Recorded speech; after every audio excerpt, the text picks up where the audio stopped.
Assalamualaikum warahmatullahi wabarakatuh. Saya Nurfaiyah, NIM 2020-12006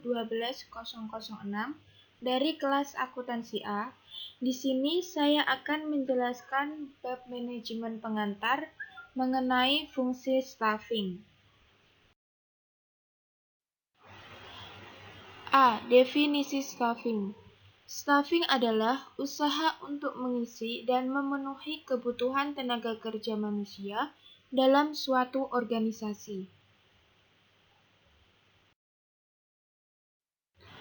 B.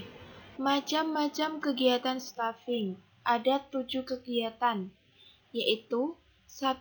Perencanaan sumber daya manusia, yaitu penentuan kebutuhan tenaga kerja, baik dalam hal jumlah maupun mutu tenaga kerja yang dihubungkan.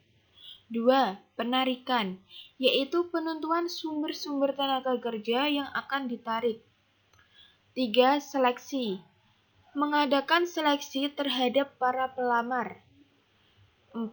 Pengenalan dan orientasi, yaitu melatih tenaga kerja agar memiliki tingkat keterampilan yang diinginkan.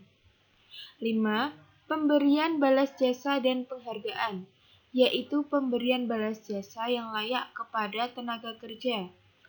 Yang keenam, pengembangan karir, yaitu memajukan atau mengembangkan tenaga kerja dengan memberikan kenaikan pangkat dan lain-lain.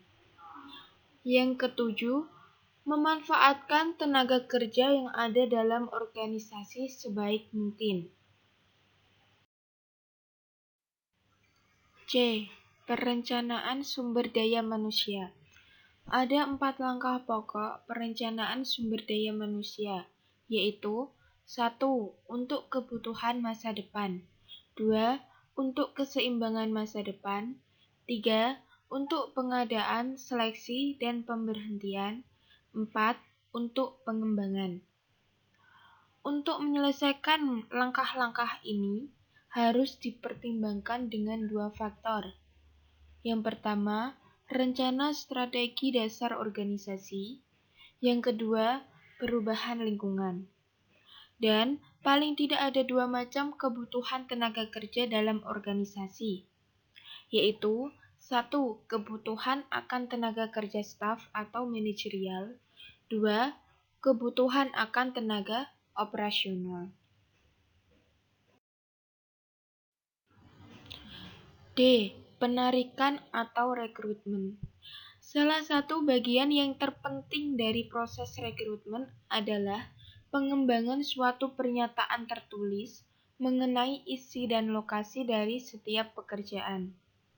Dan bagi tenaga operatif pernyataan tersebut dinamakan deskripsi jabatan, bagi manajerial dinamakan deskripsi posisi.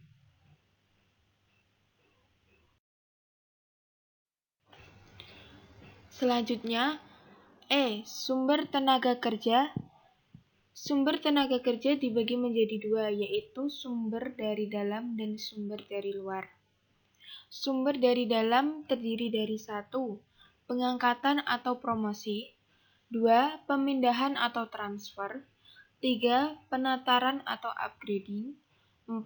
Taman atau sanak famili karyawan sendiri. Sumber dari luar terdiri dari 1. Pasang iklan. 2. Menghubungi lembaga pendidikan. 3. Mengambil dari perusahaan atau organisasi lain. 4. Menghubungi kantor tenaga kerja. 5. Menghubungi serikat buruh. Yang keenam, dari sumber-sumber lain.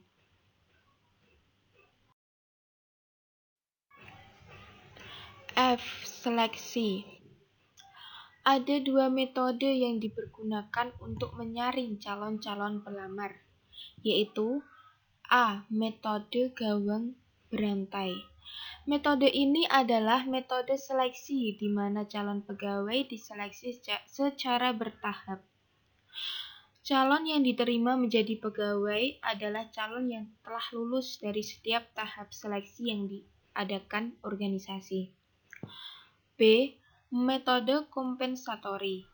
Ini adalah metode seleksi di mana calon pegawai diuji sekaligus tanpa ada pentahapan.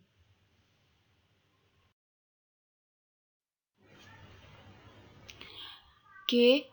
Pengenalan dan orientasi. Setelah diseleksi, karyawan ditempatkan pada suatu pekerjaan dan diperkenalkan dengan organisasi melalui berbagai bentuk organisasi. Masa orientasi adalah waktu yang dipergunakan untuk memberikan orientasi atau perkenalan pegawai baru kepada pimpinannya dan teman-teman sekerjanya.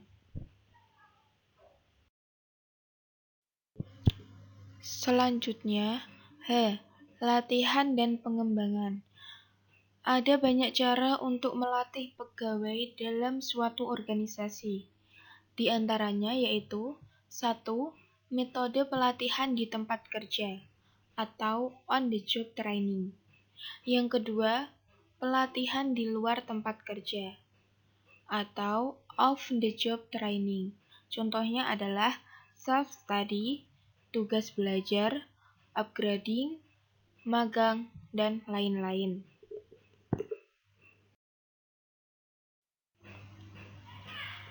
I. Balas jasa dan penghargaan. Balas jasa atau kompensasi adalah pemberian penghargaan langsung maupun tidak langsung, finansial non-finansial, yang adil dan layak kepada karyawan atas sumbangan mereka dalam pencapaian tujuan organisasi. Wujud kompensasi tersebut bisa berupa 1. Uang, contohnya gaji dan upah, tunjangan, bonus. Yang kedua ada natura, contohnya beras, gula, kopi, minyak, obat-obatan, dan lain-lain. Yang ketiga kenikmatan, contohnya fasilitas rumah, kendaraan, kesehatan, dan lain-lain.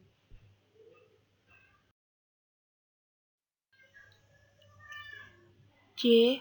Pengembangan karir promosi. Promosi adalah usaha memberikan kekuasaan tanggung jawab yang lebih besar pada seorang pegawai, dengan disertai kenaikan gaji atau upahnya. Tujuan promosi ini adalah 1. Untuk mengisi jabatan yang lowong.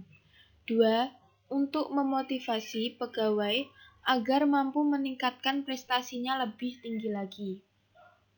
Syarat-syarat promosi sendiri adalah 1. Ada formasi. 2. Yang bersangkutan cakap atau berprestasi menonjol. Ada 3 macam prinsip promosi. Yang pertama, dasar keterampilan, yaitu mempromosikan pegawai melalui pembuktian kecakapan pegawai tersebut, atau biasanya melalui ujian secara objektif. Yang kedua, dasar senioritas, yaitu mempromosikan pegawai didasarkan pada lama kerjanya pegawai yang bersangkutan. Semakin lama pegawai bekerja, semakin banyak pengalaman pegawai tersebut, sehingga yang bersangkutan dipandang mampu menangani pekerjaan atau jabatan yang lebih atas.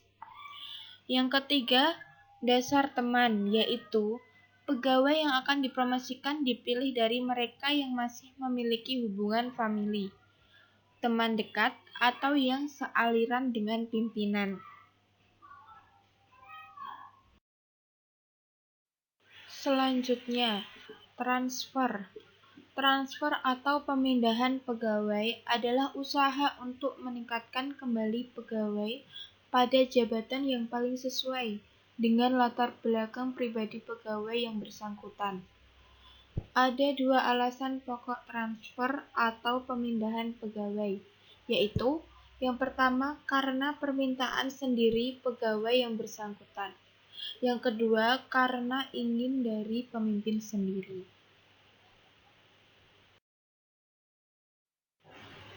Selanjutnya adalah PHK.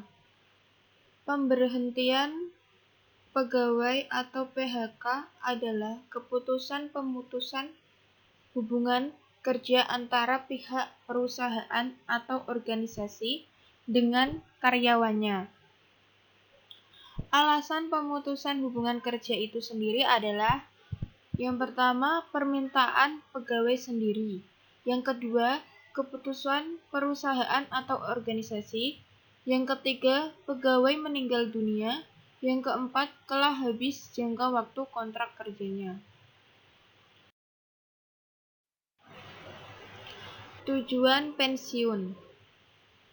A. Untuk mengadakan peremajaan pegawai sehingga prestasi kerja tetap tinggi. B. Pegawai yang bersangkutan sudah berusia lanjut sehingga prestasi kerjanya sudah menurun. C.